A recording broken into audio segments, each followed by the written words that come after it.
Within the last 2 hours, I had a chance to have a conversation with Mrs. McNair and share with her an update on what we think the investigation tells us to this point, which I'll do with the community now. After nearly 4 days of intensive investigation that includes laboratory test results and other investigative methods, the police department has concluded that Steve McNair was murdered by Sahel Kazemi, and that in turn, Sahel Kazemi killed herself with a single gunshot wound to her head. While we may never know exactly what drove Ms. Kazemi to make that decision on that Saturday morning, the totality of the evidence clearly points to a murder-suicide. It's also important to note briefly that widely publicized media diagrams of the exact body of Kazemi and other information about the shooting sequence is in fact in error. Based upon the appearance of the crime scene, evidence collected, autopsy findings, laboratory results, and an incredible amount of work by our investigative team, there's no doubt, we believe now at this time, that McNair was seated on the sofa and likely was asleep. And we believe that Kazemi shot him in the right temple, then shot him twice in the chest, and then shot him a final time in the left temple.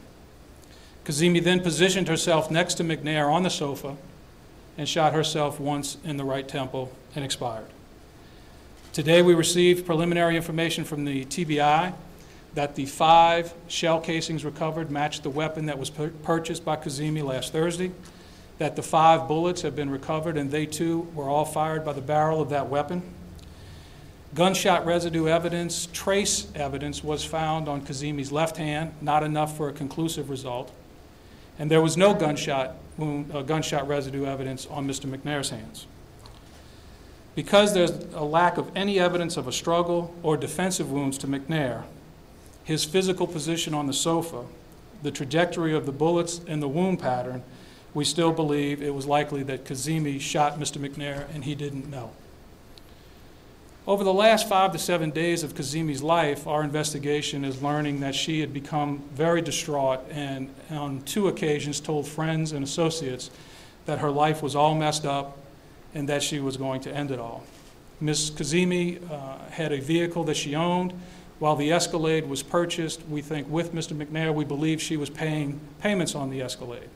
She was paying payments on a Kia, and her roommate was about to leave, which was going to effectively double her mortgage, her rent payment, I should say.